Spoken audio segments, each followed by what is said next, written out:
بڑے سے بڑا مفکر، بڑے سے بڑا اچھا ادیب، عالی نسب شاعر جب بھی لکھتا ہے تو کتاب کے ابتدائیے میں مجبور ہوتا ہے لکھنے پر کہ میری کتاب کو امعان نگاہ سے پڑھیے، اگر کوئی غلطی، کوئی کوتاہی، کوئی سکم پائیں تو براہ کرم مجھے آگاہ کریں تاکہ آئندہ ایڈیشن میں اس کی اصلاح کر دی جائے۔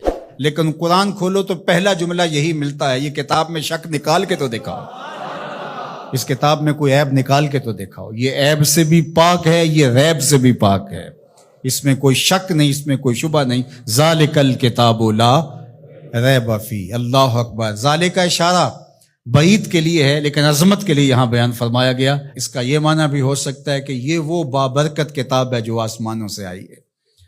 اللہ اکبر۔ یہ وہ کلام الہی ہے جس میں کوئی شک نہیں ہے۔ ہدی للمتقین، یہ کتاب متقیوں کے لیے ہدایت ہے۔ اللہ اکبر۔ اس کتاب کو ہدی للناس بھی کہا گیا، تمام لوگوں کے لیے ہدایت، اور ہدایت کے مفہوم کو آپ اچھی طرح سمجھتے ہیں، رہنمائی کرنے والی، راستہ دکھلانے والی، منزل تک پہنچانے والی، اندر کی بیماریوں کو دور کرنے والی، باطنی امراض کے لیے شفا۔ یہ کتاب ہدایت ہے، نور ہے، روشنی ہے، اور آسمانی تحفہ ہے جو حضرت انسان کو عطا کیا گیا۔ ہمارے دکھوں کا مداوع ہے، ہمارے دردوں کا علاج ہے، ہماری زندگی کو خوبصورت اسلوب دینے کے لیے یہ کتاب نازل ہوئی ہے، طریقہ حیات ہے، ہمارے لیے یہ منشور زندگی ہے۔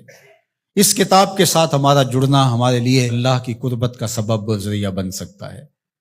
تو کہا ہدی للمتقین، یہ ہدایت ہے کن کے لیے؟ للمتقین، متقیوں کے لیے، اللہ سے ڈرنے والوں کے لیے۔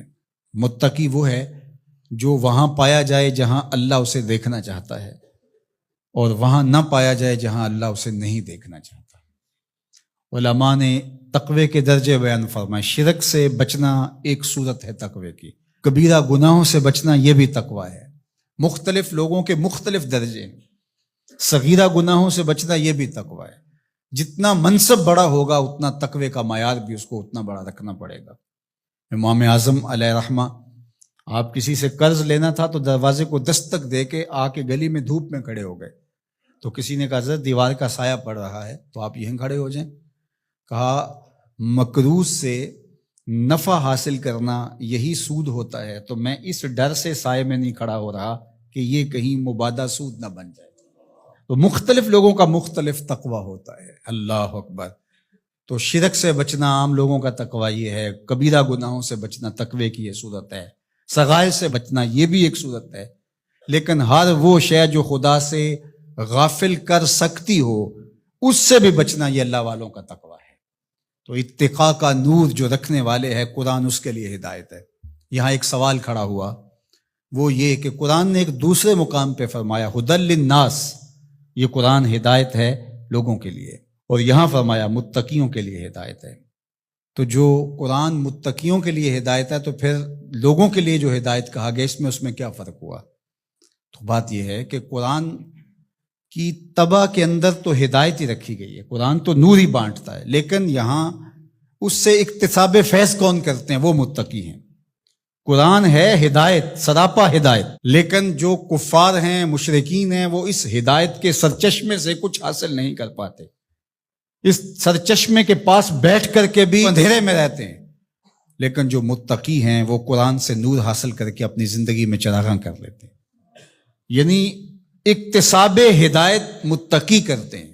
لیکن قرآن مجید جو ہے وہ سراپا ہدایت ہے، وہ سب کے لیے۔ اگر کافر بھی ہدایت لینا چاہے تو قرآن اس کو بھی دے گا، لیکن اگر وہ نہیں لینا چاہتا بلکہ اس کی ضد بڑھتی ہے، اس کے اندر جو ہے وہ حسد بڑھ جاتا ہے، اس کی دشمنی بڑھ جاتی ہے۔